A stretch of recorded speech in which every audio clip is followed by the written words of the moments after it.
Hello guys, welcome to MercBenzKing. The Mercedes C Class has been a great success for Mercedes-Benz. But what's new about the new C Class facelift? Today we will find out the differences. So let's go.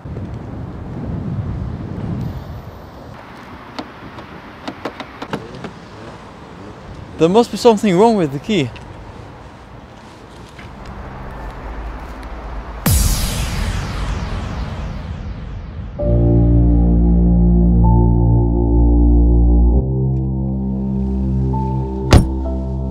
So guys, this is the new facelift and that's the predecessor. So in this video we will figure out the differences. It has new technology with a full digital screen, but let's first start with the exterior of the car. So this is the new facelift and this is the predecessor. So from the front you can already see it has the AMG package as well as this one, but here it is a little bit more elegant with those sharp lines. But here it is very open, and also an air intake on the side which is functional, so it improves the aerodynamics. It has one horizontal line with a diamond grille, and here it has two horizontal lines. It has new multi-beam LED headlights. From the rear of the car you can see that not much has changed. It does have new tail lights, so when they are illuminated and when they brighten, just this line brightens. And here you have an open space, whereas on the predecessor C Class you have two oval lines, just like the predecessor S Class. So only the tail lights changed and the exhaust tips are still the same. The rear goes in beautiful into the new C Class facelift side, but nothing much has changed. It still has the two lines which connect at the rear of the car, and it has a dark green exterior color, an AMG side skirt, and the 18-inch AMG rims with a little bit larger, thicker side AMG emblem. So if we look at the predecessor on this side, it has the diamond silver color, so the lines are very more noticeable and visible. It has 18-inch multi-spoke rims with the side skirt, so the only difference is how the front and the rear connect to the side. Otherwise it is still the same. So guys, let's take the new C Class facelift for a drive. This is the new key of Mercedes-Benz with black and metal design. I will just put it here in the cup holders. And let's press the button. For the electronics, you can see it says here Mercedes-Benz, and it has a large new infotainment system. It's wider. Now also the screen in front of us is digital. So I will just put it in drive and let's go.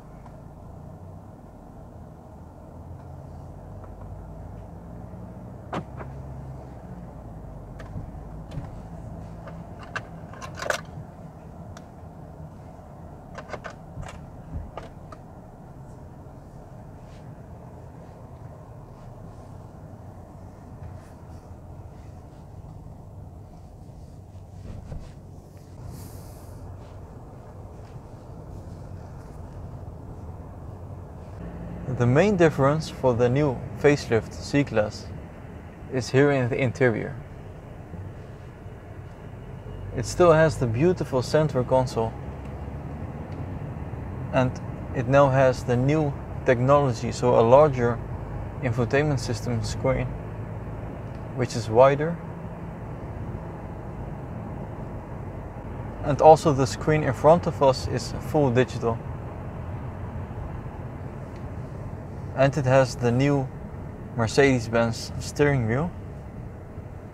And this is the AMG package, so it has a flat bottom and the touchpads on the side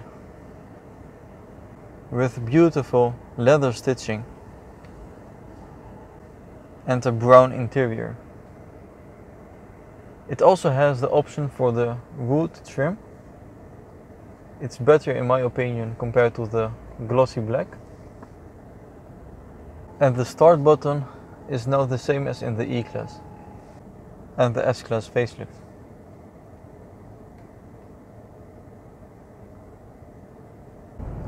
So as I'm driving, I can also change the display in front of us. So I will just press the home button, swipe to the right to styles, and I will press the sportive setting like this. And there's also a third one, the progressive. So this only shows you the important speedometer and the rounds per minute. Let's put it back into classic. This particular model is the C180 petrol engine, and that means it has 156 horsepower. But what Mercedes has changed for the petrol and the diesel variants is that it now has a 9G-tronic, so 9 gears. And as I'm driving 50 kilometers an hour, it is in the 6th gear. The screen is now around 10 inches, so it's currently on the navigation system. You can also put it on the 2D and 3D mode, like this. It is very fast and intuitive. As I zoom out more, it will rotate and show you the whole of Europe. And you can also freely move the scroller and have a look at the other locations.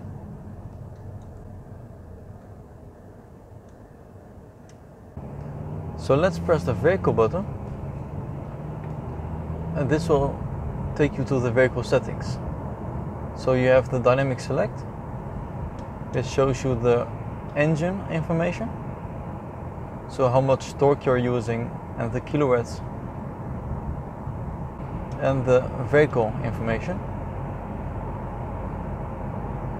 It shows you how this car is getting pushed.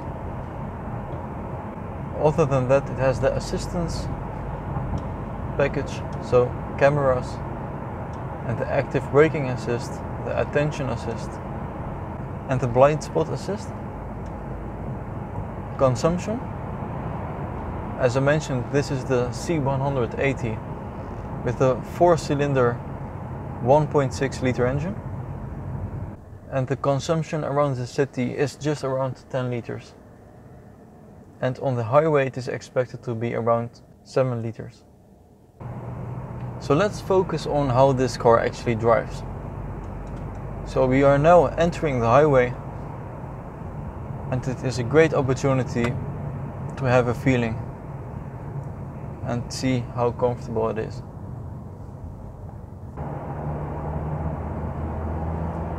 So as you can see, it is a comfortable car. It just goes forward without any effort, and a great daily car. For this video I deliberately chose a C Class without too many options. Just like you see in the showroom, what you see is what you get.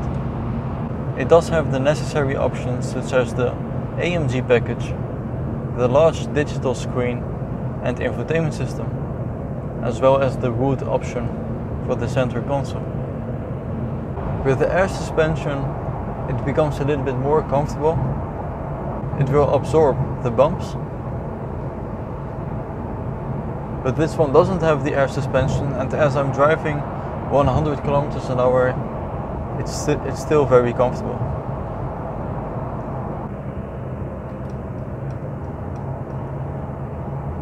With the left part of the steering wheel, it has a touchpad. Then you can control the system in front of us. So I will just press the home button, and I will go to the right, to styles, telephone, media, radio, navigation, trip, assistance and service. So I will set the trip meter to 0, and let's have a look at the consumption. The Distronic Plus is set to 100 kilometers an hour. So I will just reset the trip meter and let's see how much it consumes. So it is around 4.7, 4.8 liters per 100 kilometers.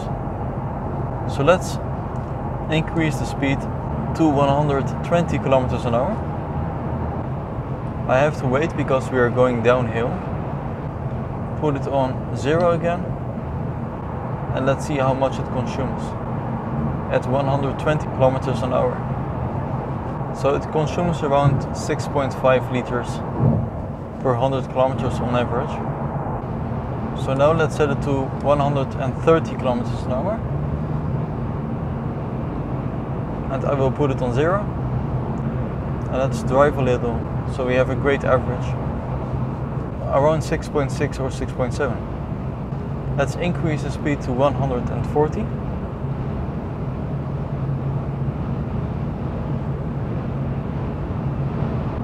So it's pretty volatile. It goes from 6.5 up to 7.5. And on average, I can tell you that it consumes around 7 liters.